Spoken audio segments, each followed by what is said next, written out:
আসসালামু আলাইকুম ওরহমতুল্লাহি ওয়া সমস্ত প্রশংসা আল্লাহ সুবহানাহু তাআলার এবং অগণিত দুরূদ রাসূল সাল্লাল্লাহু আলাইহি ওয়াসাল্লামের উপর। আমরা অনেকদিন পর ধারাবাহিক যে আলোচনা করছিলাম, অনেকদিন পর আমরা সেই আলোচনায় ফিরেছি আলহামদুলিল্লাহ। আজকে পবিত্র রমাদানের প্রথম দিন। সো হয়তো আমরা সবাই আজকে ফজরের সালাত আদায় করছি। অনেকে নর্মালি জামাতে ফজরের সালাত আদায় করি না, কিন্তু রমাদান আসলে হয়তো আমাদের করা হয়।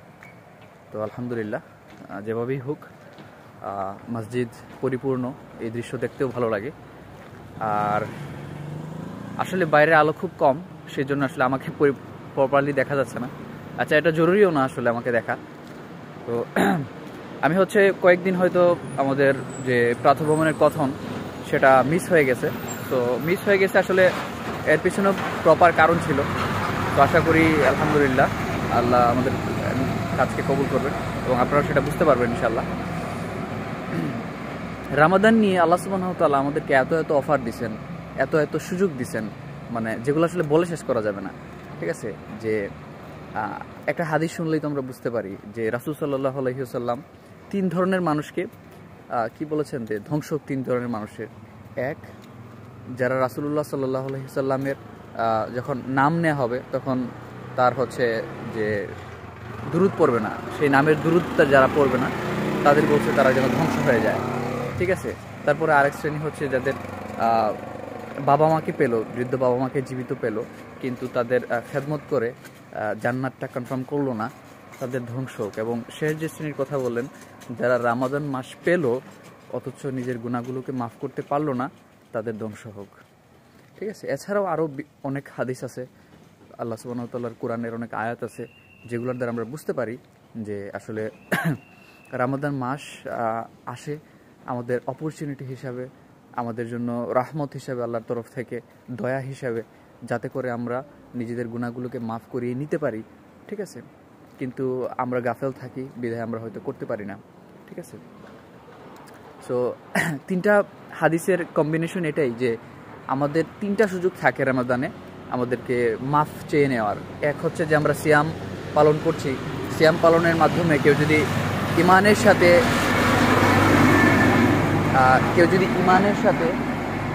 সাথে এবং আল্লাহর পুরস্কার পাবার আশায় যদি কেউ সিয়াম পালন করে থাকে, তবে আল্লাহ তার গুনাহগুলোকে মাফ করে দেবেন। এটা একটা হাদিস আছে।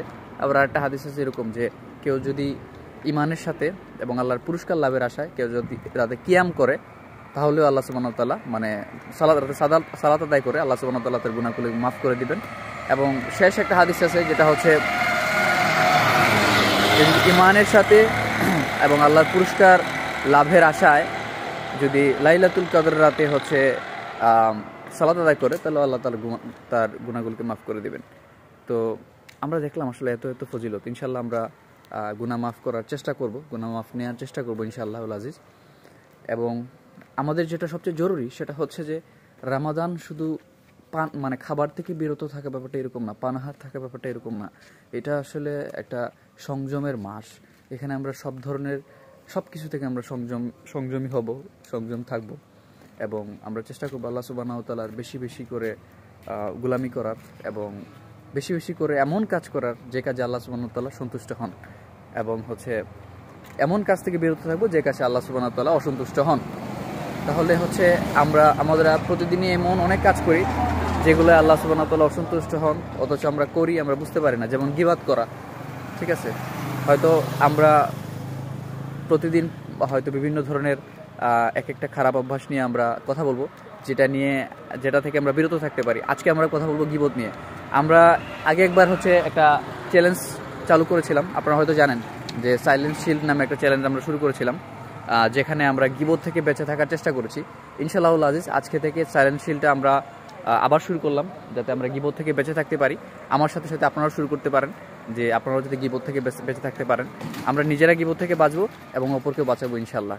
নিজেরা গীবতের আড্ডায় থাকবো না, এবং কেউ যদি করতে দেখি তাকে আমরা বাধা দিব ইনশাআল্লাহ। আমাদের দিনী ভাই দিনী বোন যারা আছে, আমরা সবাইকে নিয়ে জান্নাতে যেতে চাই। এটাই আমাদের লক্ষ্য।